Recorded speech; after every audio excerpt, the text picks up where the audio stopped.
Estelle Lafont.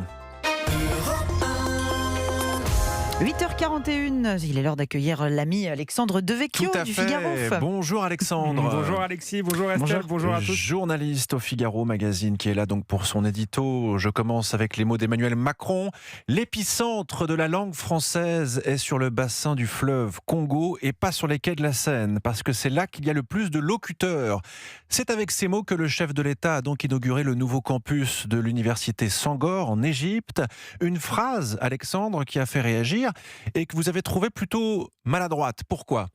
D'abord, Alexis, essayons de voir le côté positif de cette déclaration. Le président de la République est dans son rôle lorsqu'il défend la francophonie et le rayonnement international de notre langue. Il est vrai que l'aire géographique de la langue française est bien plus large que le territoire national. Avec 396 millions de locuteurs, le français est la 4e langue la plus parlée dans le monde.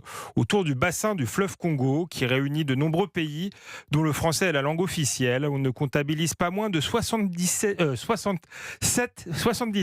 millions de locuteurs francophones. C'est en effet plus que dans les frontières de la France, qui ne compte que 66 millions d'habitants.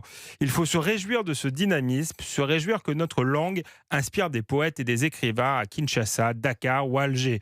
Cela prouve d'ailleurs que loin de rejeter en bloc notre héritage colonial, ces pays se sont appropriés une partie de notre culture qui fait désormais partie de leur identité. J'ai pourtant l'impression, Alexandre, que vous doutez un peu de la sincérité d'Emmanuel Macron dans son éloge de la francophonie. Oui, j'y vois même une forme d'hypocrisie, Alexis, car Emmanuel Macron a maltraité notre langue comme aucun de ses prédécesseurs. C'est le président de la Startup Nation, de Choose France ou encore de ForSure, lauréat de la carpette anglaise, prix donné par une académie parodique à ceux qui se soumettent éperdument au franglais. Il serait donc plus crédible dans la défense du français s'il n'était pas lui-même adepte du globish. Plus crédible également s'il avait protesté lorsque l'Algérie a interdit le français dans les écoles privées. Certes, mais revenons à ces déclarations à Alexandrie. Qu'y a-t-il de choquant, Alexandre, à voir dans le bassin du fleuve Congo, l'épicentre de la langue française, d'autant que vous admettez vous-même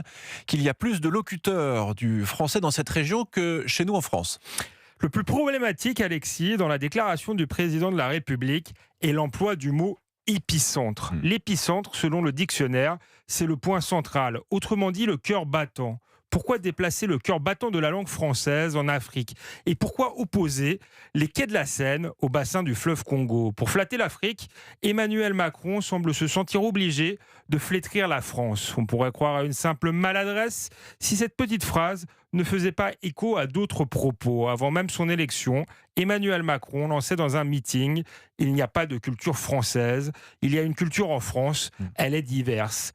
En 2021, dans un entretien à la chaîne CBS, le président de la République expliquait que la France devait déconstruire son histoire.